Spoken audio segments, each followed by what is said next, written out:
Hey, Deshaun. I'm just going to give it a few more minutes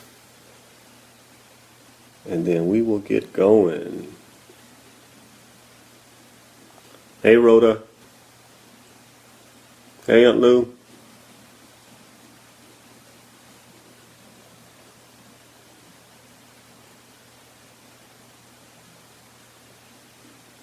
Hey, Brittany. Hey, IG. Man, I hope everybody got a chance to get outside and enjoy the weather today. Hey, Nadal. Hey, Katina. Man, it was really, really pretty. Hey, Brittany. In Atlanta, it was pretty. I don't know where you were, but it was 70-something degrees, everything. Hey, Katina.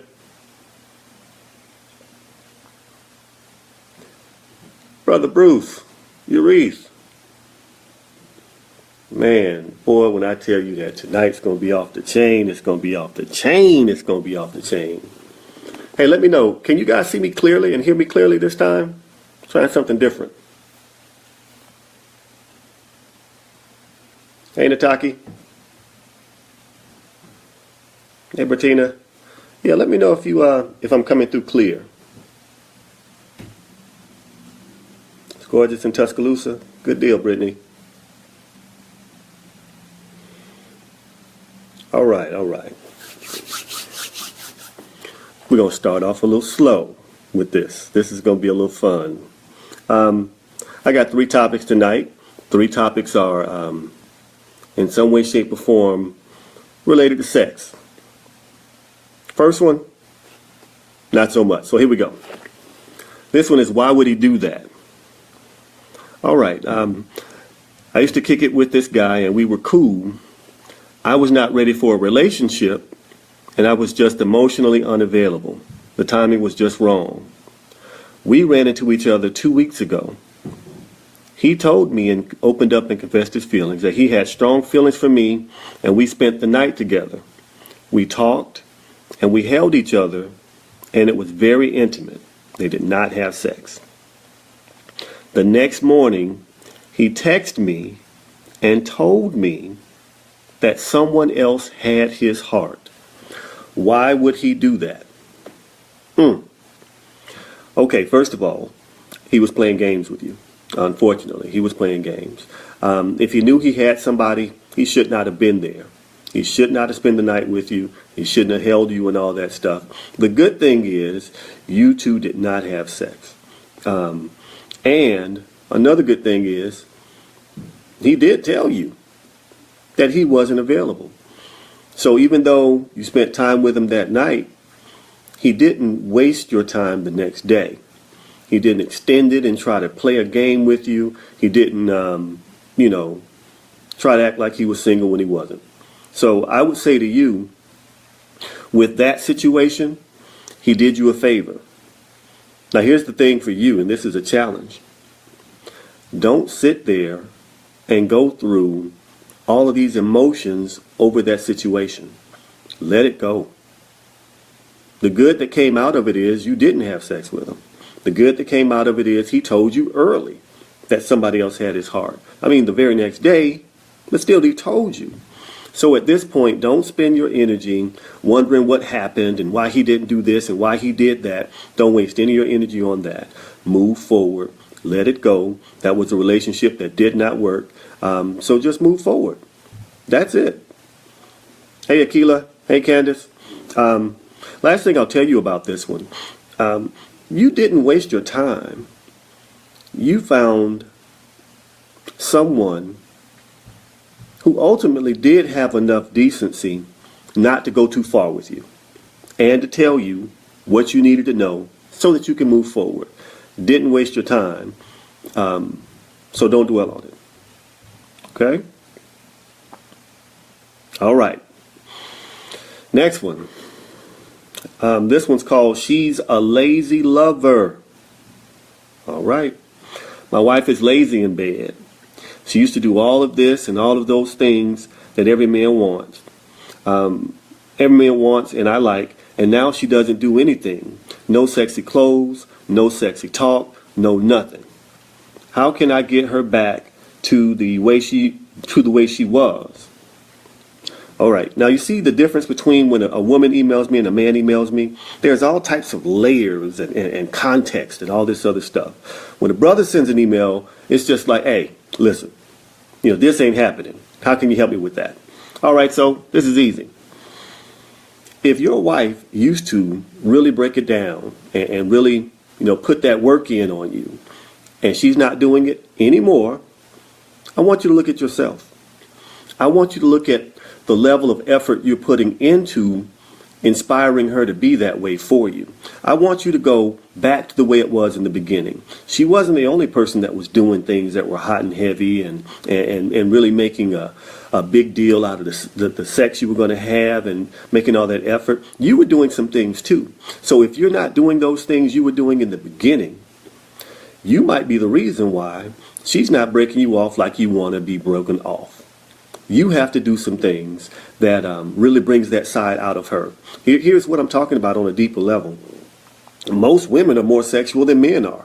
There are a lot of men that think they have a high sex drive until they run across the right woman who has a high sex drive. There are a lot of men out there that really think that the beast in the bed, the bedroom bully and all this other stuff until they run across that woman that is off the chain. If you're not ready, that woman will scare the hell out of you. In the bedroom, that is. So what I need you to understand and focus on is what you are doing, what you stop doing, and what you need to do to bring that side of her out. Now, I'll tell you this. One thing that's probably going to be real sexy to her is if you do something around the house. Not cut the grass, you're supposed to cut the grass. Not wash the car, not wash the car because you're supposed to wash the car. But you do something around the house. And let it build. You do something every day. Let it build every day. And you start to woo her a little bit every day. Get inside her head every day. Do something different. And watch her clothes literally fall off. Or watch her enthusiasm in the bedroom pick up. You have to put the work in. If you really want to see your woman back to the way she was, go back to the way you used to be. Okay? That's simple. And I really want you to do something around the house. One thing that I'm sure women appreciate is when a man does something around the house without being told. Now, you may already do that. If you already do something around the house, here's something else. Do something that lets her know that you are listening to her, that you know her. Don't send her roses if she likes tulips. Send her tulips. Let her know that you understand exactly what it is that she likes because you paid attention to her.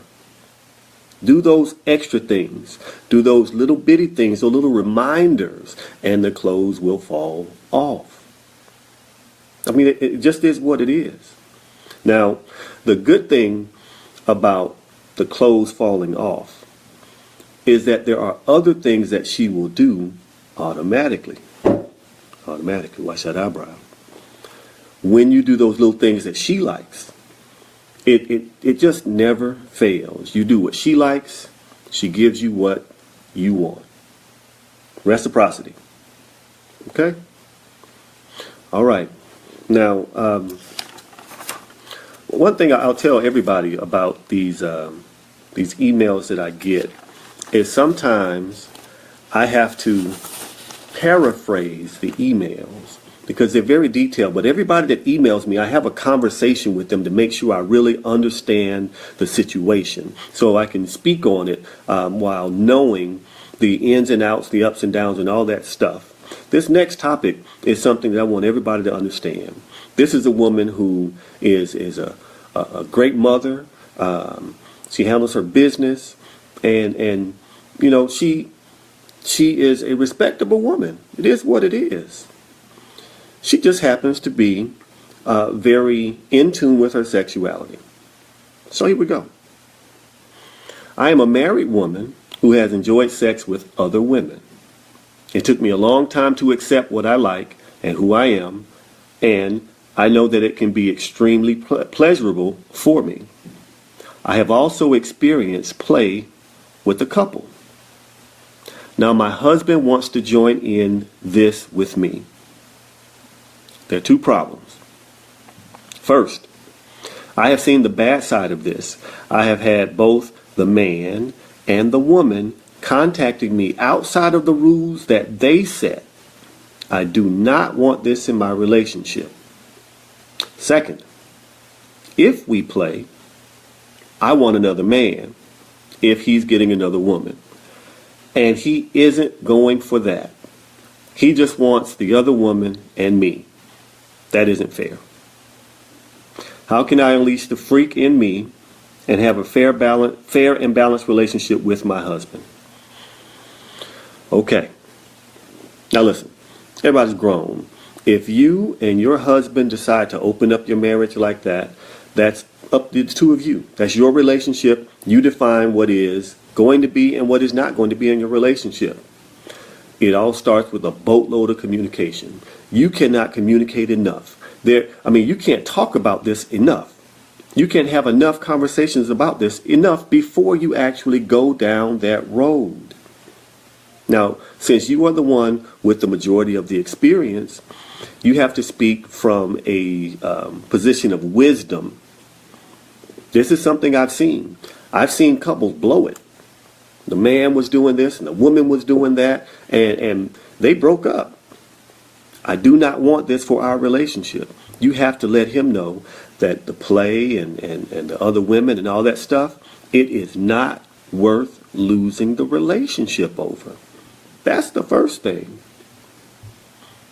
The second thing is, if you know it's not fair, if you know he's not going to go for you being with another man while he's with another woman, quite frankly, you're looking at a losing proposition unless he has this epiphany and he changes his mind. I can guarantee you that if your husband has told you that he does not want to see you with another man, there is a 95% chance that he is not going to change his mind. That's your husband. You know him. You know what I'm telling you is likely true.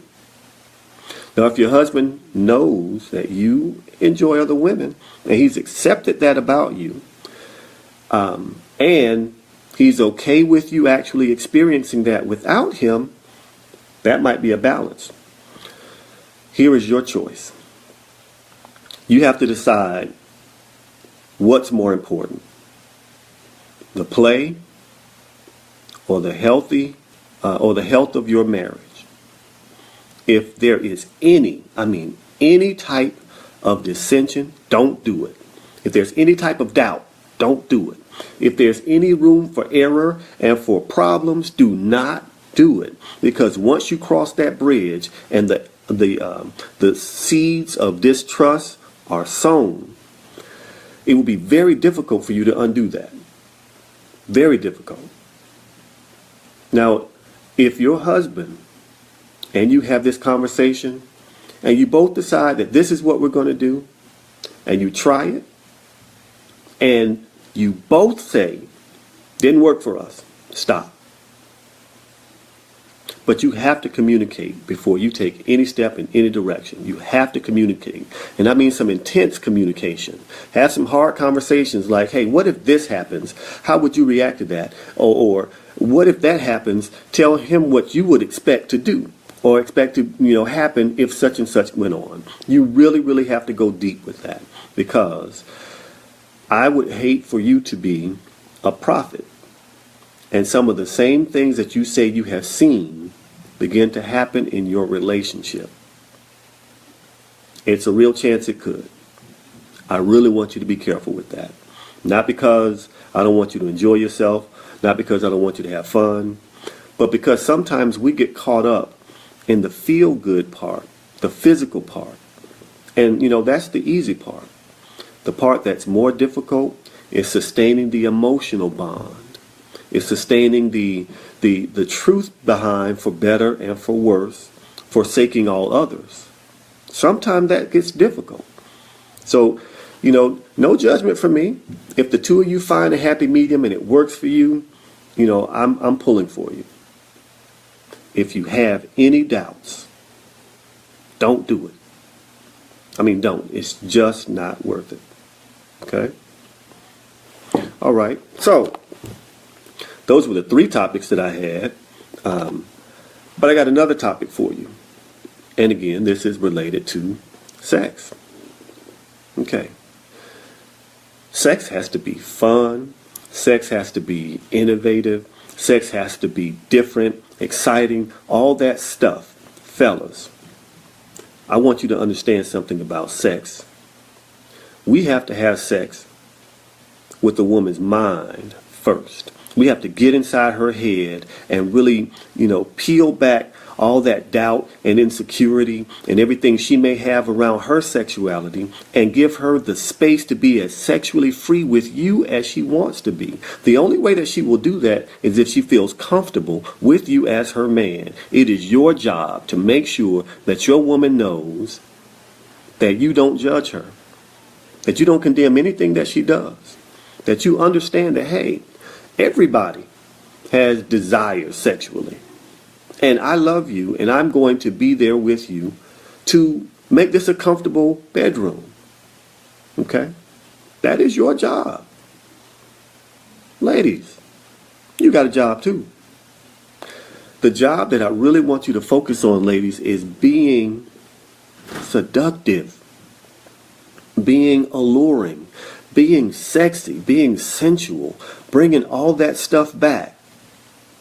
You can be sexy different ways. You can be sexy by the way you encourage your man, the way you build your man up, the way that you pick your man back up if he falls down. If he falls down, you help him get back up. That's sexy to us. That turns us on. You can be sexy physically. You can be attractive mentally. Don't think we just want the physical. We like the physical, don't get it twisted. But we want our mind stimulated too. And the way that you stimulate a man's mind is by building his character, by building his energy. Some people say it's stroking his ego. It's more than just stroking his ego. It's more than just stroking his manhood too. It's about building him up and fortifying him with your words of encouragement. That's sexy. When you get inside our mind, the turn on is we work harder for you. We make sure we provide for you. We worry about not being a good enough provider for you. When you're stimulating us, when you're just really, really driving us by being there for us mentally and emotionally. So ladies, I don't want you to think that you're off the hook being pretty ain't enough. Wearing lingerie, hey, it's great. Don't get it twisted. I like lingerie.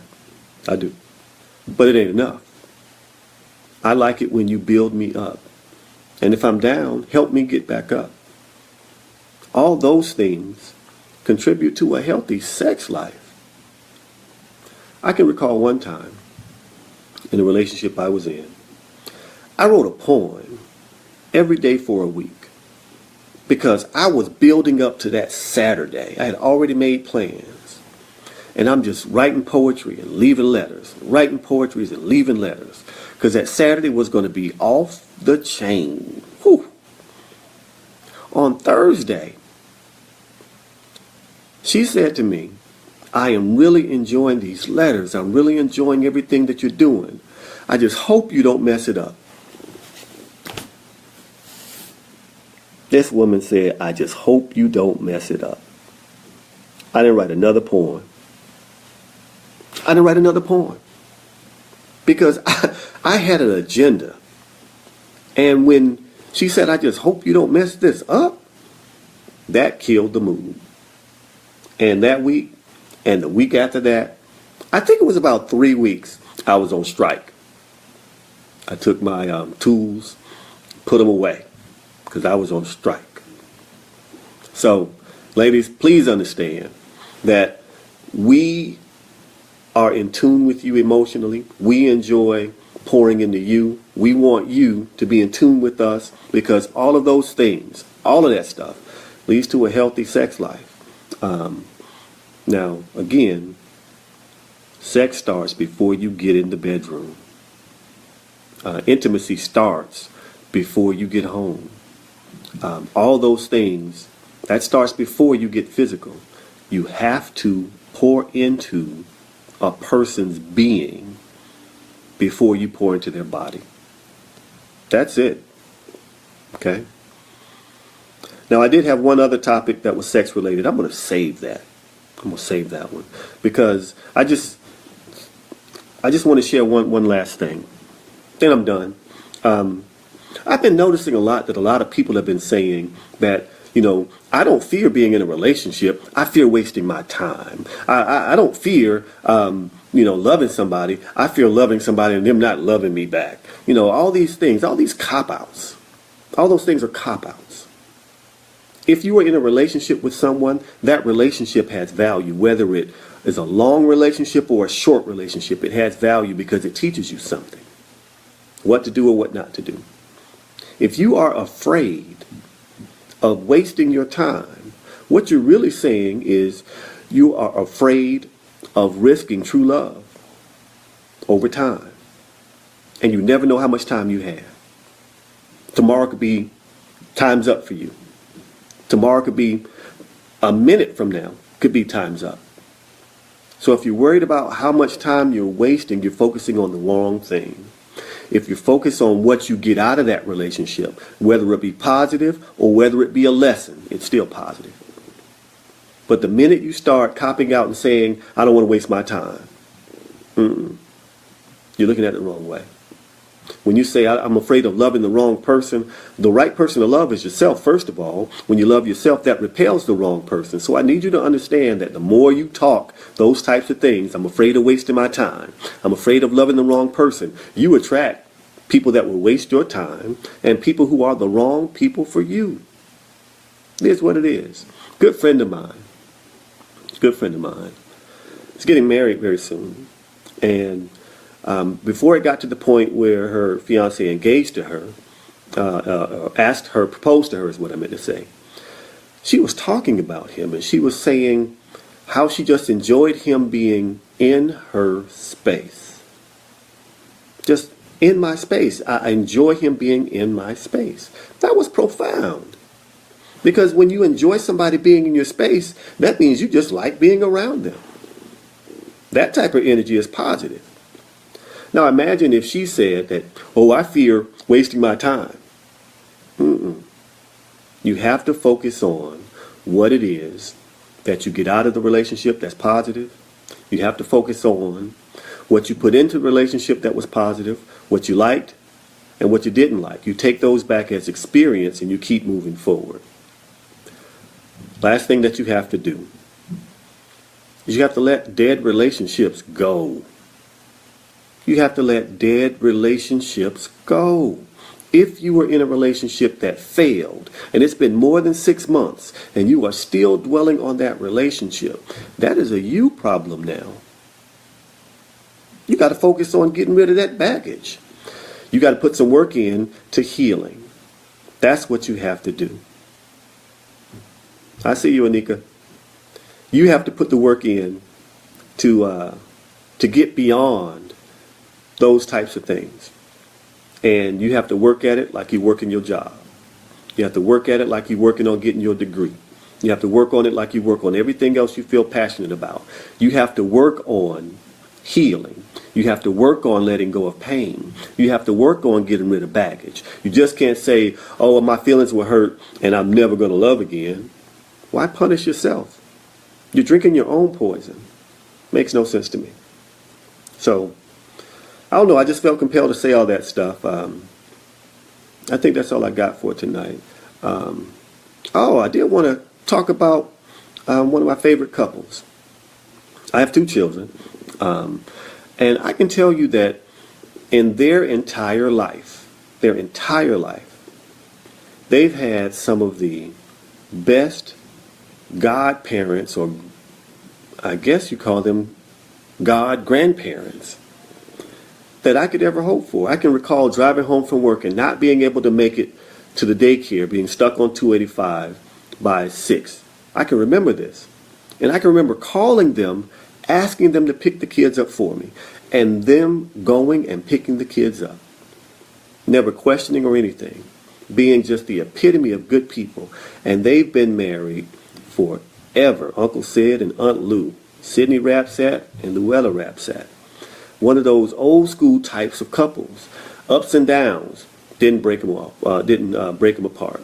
Highs and lows didn't break them apart. Just consistency, sticking together, staying together. That's the type of stuff that we need in our neighborhoods, in our communities. And I'm happy to say that they're part of my extended family. So, that's it. Next Thursday, I have a pretty serious topic next Thursday. I won't be sexual every week, but next Thursday is something pretty serious. It's about physical abuse. And physical abuse is something that, you never joke about. So next week gets kind of deep. I just wanted to make sure that, we got a chance to talk about sex, because y'all be blowing my inbox up. A lot of y'all be doing a lot of things in the bedrooms, and I'm just like, man, I need a drink, or after reading some of the emails, I need a cigarette or something. A shot of hen dog or something. But it's all good. Last thing for everybody is this. Be positive. Be positive. It could always be worse. Just be positive. Look for the positive in everything that you do, and your life will be positive. Just shift the way you think about things, and your life will be more positive. That's what I'm trying to do, and I hope that my life continues to be positive. All right, good night, Facebook land. I'll catch you again next week on Relationship Thursday. So make sure you tell your friends. Share this with your friends if you enjoyed what you see. Just let them know every Thursday, 9 o'clock. We talk about it. All right? Have a good evening.